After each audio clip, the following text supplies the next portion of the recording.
Hello, I'm back today and I'm so excited to be putting a video up on this day because on October 9th last year I put up my first YouTube video and I decided to celebrate by putting up my September 2017 favorites. Last year my first video was my September 2016 favorites. I'm just super excited. I find like more and more inspiration doing this every time, or every time I put up a video. There've definitely been times where I've thought, should I keep putting up videos because no one really watches them? But I love doing this, and so I'm just going to keep doing it for as long as I love doing it. I really love favorites as well, so I'm just gonna jump right into it and hope that this isn't too long. I'm super proud of myself because it is a Saturday and I put makeup on. I like never put makeup on. I'm gonna start in with beauty. My first like super favorite, I went to a Sephora, like a bigger Sephora.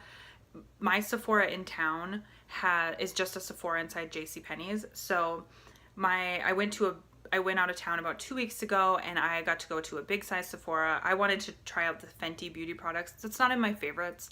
I did buy one of the highlighters, but the thing I really loved the most was these little, what's the brand? Invisibobble hair ties. They look like telephone cords. They've been around for quite a while, but I love them. What I love about this is that I have like quite fine hair. It's like wavy, but it's fine. And so when I put my hair up, I typically will use a scrunchie when I'm at home because it just doesn't feel so tight. But if I want my hair to like go up and stay up without starting to hurt the roots of my head, I have to kind of tie it tightly.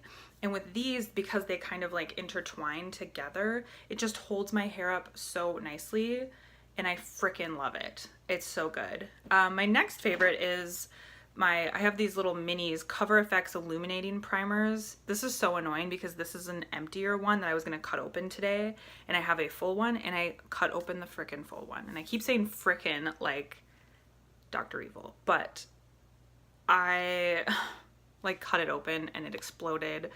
It was super annoying, but I really love this primer. It doesn't feel greasy at all. Like a lot of illuminating primers can feel very shimmery or very greasy, but I've been using this for a while. I don't wear foundation anymore. I've just been wearing concealer for like probably like 5 months or something like that, and I feel like it just kind of adds, I obviously like have highlighter on today, but it adds just a little bit of illumination on the parts of my skin where I don't end up putting concealer, and it just makes my skin look a lot prettier.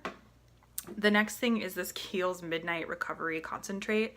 I put this in a video last fall of products I was trying to like use up and work on, and as soon as I used it up I was like, well, I want more. So there was no point in me like working on it because I love this. I actually use this during the daytime. It does have lavender oil, which is photosensitive, I believe, so if you were going to be in a lot of direct sunlight you wouldn't want to put this on during the day, but like I use it during the day.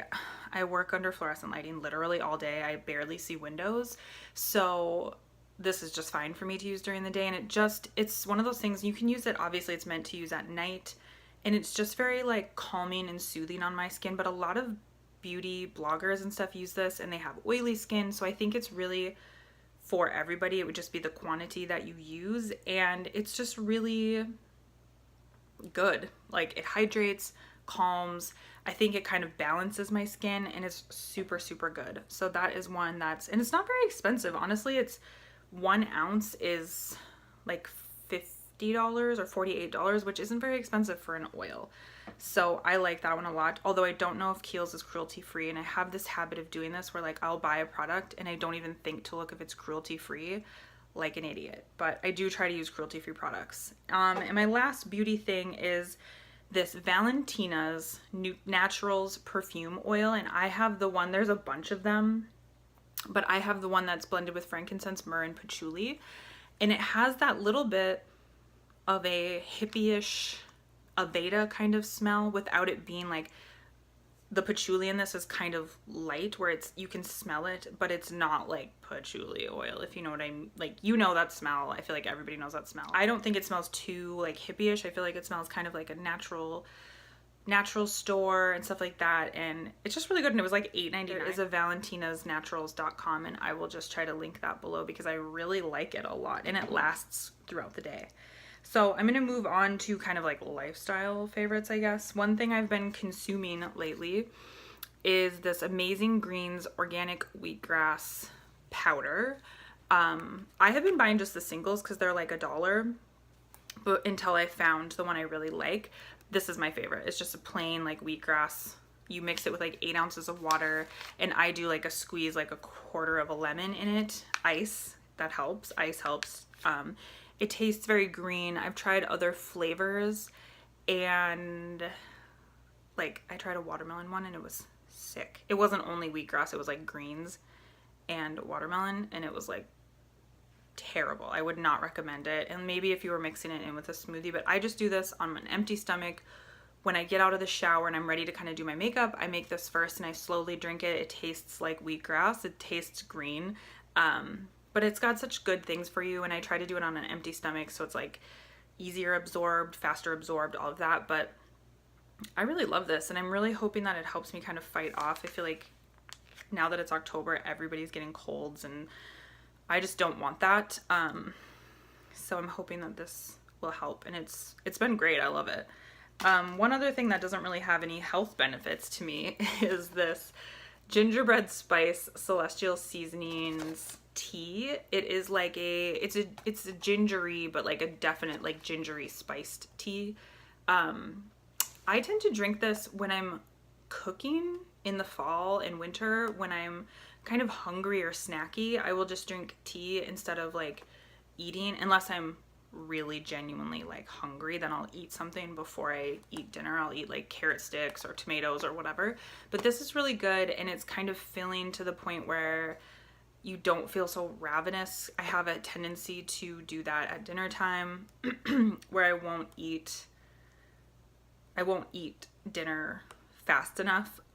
So I drink this, and I just really like it. It comes out every Christmas, so I'm sure it's not out quite yet, but it will be probably around Thanksgiving, and I just stocked up last year. I love this stuff. The next thing, actually, I'm wearing one of my favorites. I bought, when I went out of town, I went to like a Zoomies, and I bought one of these Rip and Dip like cat pocket tees. I feel like I'm too old to wear like a cat t-shirt that has like a cat flicking people off, but I just think they're so amusing. I got this kind of like brushed blue, like it's not really like an acid wash, but it kind of has that vibe a little bit, and I love it. It's like my weekend t-shirt, obviously. I wouldn't wear it to work or anything, but I really enjoy it. It's super comfortable. It was expensive. It was like $30, which is too expensive for just like a dumb skate t-shirt, but it is what it is. I love it, and I will probably wear it until it has holes in it. And one other thing that I actually bought on that same trip, I went into a Nordstrom. I'm not a leggings person. I feel like the only female in the US that doesn't wear leggings regularly, but I just like don't really love them. But I did buy a pair of these Zella, I don't know why I'm showing you that. It's Zella high-waisted, yeah, you can't see that. High-waisted live-in legging is what it's called. They're $54, so they're a little bit higher on the price tag, but like they're so good. And the reason I bought them is because so many people wear them. They're not see-through. I did like full bending over in the mirror, and they're just so comfortable. It has that like cottony feel, because this is the kind of legging that I want, is like a more of a cotton feel, but not see-through. I don't like athletic leggings that feel like that slippery material. I don't know what it is. So these are so good, and I kind of wish I would have bought it during the anniversary sale on Nordstrom, because they were like $38 instead or something like that. But these are really good, and I probably will get another pair for winter because I have felt comfortable enough to wear them in public. I still cover my tush, but I know that if I didn't, nobody would like see through them. My very last favorite is just Persepolis. I just put up my what I read in September video on Saturday, so my little like mini review of this will be up, but this is super good. Persepolis, it's by Marjane Satrapi. I feel like I'm butchering that name, but she grew up during the Iranian Revolution, and it's so good. And I wish that more biographies and memoirs and stuff were told in graphic novel form, because I loved this. I didn't like read it in 1 or 2 days like a lot of graphic novels. I took my time with this one and really loved it. So that is my favorites. I will say this month, what's on my radar, I'm super excited to watch Stranger Things. That's still a few weeks out. I'm really hoping it's as good as the first season though, because that first season was just like this beautiful, wonderful gem. And I really hope that they can duplicate it, and I hope that they will stop before the show sucks, because that show is just so excellent. If you haven't watched the first season, it's not scary. Everybody was telling me that it was scary, so I avoided it. I don't watch scary things. It's not scary. But I would watch that. I would assume most people have seen it. And another thing I'm looking at for this month is reading some sort of like Halloween book. I am contemplating 2. Maybe we'll do both. I want to potentially listen to Interview with a Vampire. I was going to say Slayer. Interview with a Vampire, Anne Rice. I have never read any of those books. I'm not like a vampire person at all, but I'm kind of intrigued by that story. I've seen the movie before, and there's a newer, not new, but a newer version on Audible that is supposed to be quite good, and so I'm considering listening to that. And I have my best friend's exorcism. I keep seeing that. It's like the coolest, like it's the coolest little cover. So I feel like maybe I'll pick that up this month and try to read it, because I like to read things around holidays, as do a lot of people. So thank you for listening to me ramble for so long. I'm so happy that Toby laid there the whole time. It's like it was meant to be. Yeah, so I hope you have a happy day. Again, thank you for watching. Thank you for liking my videos or commenting. I've been getting like the nicest comments and messages lately, and I love it and I appreciate it. And yeah, so I appreciate it. Thank you. And subscribe if you haven't subscribed. That's all I have to say. Thank you for watching. Bye.